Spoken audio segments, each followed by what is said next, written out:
चलिए हम अगले कॉन्सेप्ट चलते हैं। इसमें कह रहा है कि दो बिंदुओं जिनके स्थिति सदिश ए वेक्टर और बी वेक्टर हैं से जाने वाली रेखा के समीकरण का सदिश समीकरण होता है आपका आर वेक्टर बराबर A vector plus lambda time B vector minus A vector. अब ये बात कह रहे हैं कि मान लीजिए आपका 3 डायमेंशन में एक कोई लाइन है और अब ये लाइन जो है आपका दो बिंदु से होके जा रही है, ठीक है। तो ये बिंदु है मान लीजिए क्या आपका, आप x1 y1 z1 मान लीजिए, x1 y1 z1 मान लीजिए, और ये इस बिंदु को मान लीजिए x2 y2 z2 मान लीजिए, ठीक है। तो अब आपसे कह रहा है जो इसकी स्थिति सदिश है, स्थिति सदिश कहाँ से निकलती है? मूल बिंदु से, ठीक है। तो ये मूल बिंदु आपका हो जाएगा क्या? ए वेक्टर। तो ए वेक्टर बराबर हम क्या लिखेंगे? ए वेक्टर लिखेंगे क्या? x1 आई कैप लिखेंगे प्लस y1 जे कैप लिखेंगे प्लस z1 के कैप लिखेंगे। और यही अगर ओरिजिन से आप इसकी स्थिति सदिश निकालेंगे, किसकी? इस बिंदु से। आपका ये ए है और ये आपका बी है। तो दो बिंदुओं जिनके स्थिति सदिश क्या है? ए वेक्टर और बी वेक्टर है। तो बी वेक्टर बराबर आपका क्या हो जाएगा? x2 आई कैप प्लस y2 जे कैप प्लस z2 के कैप हो जाएगा, ठीक है।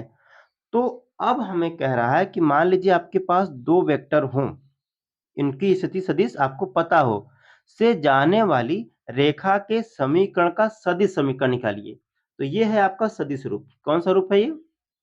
ये है आपका सदिश रूप, यानी सदिश समीकरण क्या होता है? आर वेक्टर बराबर A vector plus lambda times B vector minus A vector. अब हम क्या करते हैं, इस पे एक एग्जांपल ले लेते हैं कि मान लीजिए ये आपका जो क्वेश्चन है ये बोर्ड में आया है 2018 में, ठीक है। और हम इससे देखिए क्वेश्चन भी लेंगे और आपका कॉन्सेप्ट भी क्लियर कर देंगे। तो क्वेश्चन क्या कह रहा है आपका कि बिंदु बिंदु माइनस 1 कामा 0 कामा 2 और 3 कामा 4 कामा 6 से होकर होकर जाने वाली जाने वाली रेखा का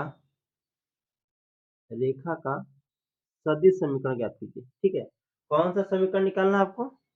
सदिश समीकरण ज्ञात कीजिए। तो सदिश समीकरण निकालने के लिए अब आपको ये बिंदु दिया है और ये बिंदु दिया है, तो इसका हम स्थिति सदिश कैसे निकालेंगे? इसका स्थिति सदिश क्या होगा? माइनस क्या हो जाएगा? एक है तो माइनस आई कैप, ठीक है, प्लस ये आपका जीरो है तो जीरो इंटू जे कैप प्लस ये आपका दो है, दो इंटू क्या हो जाएगा आपका? के कैप। तो अगर ए वेक्टर हम लिखें तो इसकी स्थिति सदिश क्या हो जाएगी? माइनस आई कैप प्लस ये आपका जीरो हो जाएगा, ये आपका दो के कैप हो जाएगा। तो आपके पास ए वेक्टर कितना आ गया? Minus I cap plus two के कैप आ गया, ठीक है। अब हम बी वेक्टर की स्थिति सदिश निकालेंगे। तो बी वेक्टर की जो स्थिति सदिश होगी वो कितना होगा? 3 I cap plus 4 J cap plus 6 K cap, ठीक है। तो आपका ए वेक्टर भी क्या आ गया? माइनस आई कैप प्लस 2 के कैप, और बी वेक्टर कितना आ गया? 3 I cap plus 4 J cap plus 6 K cap, ठीक है। अब आपसे पूछा है, आपको ए वेक्टर भी पता है, आपको बी वेक्टर भी पता है।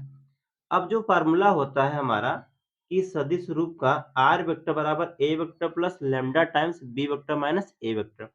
ए वेक्टर आपका क्या है? ए वेक्टर है आपका minus I cap plus 2 A cap plus lambda times B vector minus A vector. अब बी वेक्टर कितना है आपका?